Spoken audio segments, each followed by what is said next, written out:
welcome to Britain's top 10 Covid hypocritical countrymen and women. Straight in at number 10 is Nicola Sturgeon. In October, Scotland's First Minister told Vogue magazine that she never wants to shake anyone's hand ever again, especially not a man. But just 5 days later, the thinking man's Jimmy Krankie gladly shook hands with Joe Biden at COP26. At number 9, we have the Welsh First Minister Mark Drakeford. Since the pandemic began, he has done his best to turn Wales into a dystopian nightmare. He banned dancing, he banned alcohol, he even banned the English, but he didn't ban Diwali. And in November, he took time out to defy his own dancing man to Diwali the night away. At number 8, we have Sadiq Khan. In September last year, London Mayor Sadiq claimed a selfish minority of Londoners are still refusing to wear the masks. Yet it turns out that there are certain situations where Sadiq can't wear a mask either, such as when posing for selfies with really good footballers at black tie events. In at 7, it's intellectual colossus and Labour MP Zarah Sultana. In November, woke Zara claimed she felt incredibly unsafe in the chamber when Tories were seen to not be wearing masks, but she bravely conquered her fears the following month and posed with her grime chubs at a packed-out Mobo Awards without a mask in sight. At 6, it's hypocrite journalists.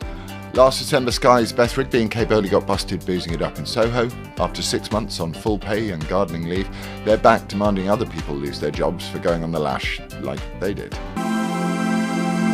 At 5 is crisp salesman and former ball chaser Lord Gary Woke of Lineker.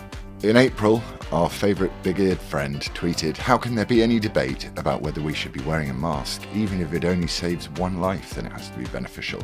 But in October 2020, perhaps while out shopping for his refugee lodger, Lineker was photographed maskless in Marks & Spencer, which he blamed on old age. This is not just any hypocrite. This is an M&S hypocrite. Hot in at 4, it's charismatic Labour leader Sir Keith Starmer. You'd be forgiven for believing that Captain Hindsight was clean as a whistle, the way he's been calling for Boris's head at present, but last May Keith was caught knocking back beers with Labour lovies at a lockdown lock-in in Durham. By the way, it was me that leaked that video, which might explain why Sir Keith looked like he'd followed through when I walked past him in Parliament a few weeks ago. At number 3, it's MattHancock. After months of Spank Mancock putting the nation under house arrest, in June it emerged he'd been putting a very pretty young woman's bottom under hand arrest. 2022 is looking positive for Spank. He's trying to sneak his way back into government, just like the way he sneaked out of his lover's bedroom window. At number 2, it's the TikTok twonks. While 65 million of us were going insane to protect the NHS from being overwhelmed, our brave heroes, except the 110,000 who are about to lose their jobs thanks to the vaccine mandates, found time to show us what smooth operators they were. Riddle me this. If the NHS is under pressure of being overwhelmed, why sack 110,000 of them? But top of the hypocritical Covid countrymen and women is the leader of the People's Republic of Great Britain, Boris Johnson. 3 weeks to flatten the curve. Let's cancel Christmas. I'd rather eat my own ID card. Compulsory Covid passports. Plan A, Plan B, Plan C, all the way up to Plan Xi Jinping, culminating in Wednesday's PMQs when he apologised for not knowing what a party was. But seriously, the saddest thing is that I doubt Boris will even resign. Hypocrisy is the new authenticity. Left is right, right is wrong, victims are heroes, good is bad. So in the end, they took on Mother Nature and they lost. And so many of the lies are now coming to light.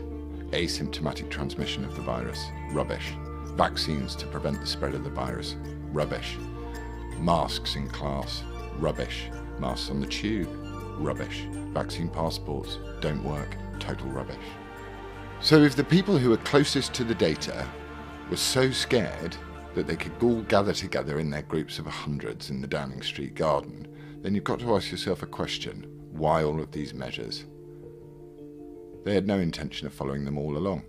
But don't worry, chaps, there's good news. We haven't even begun on net zero yet.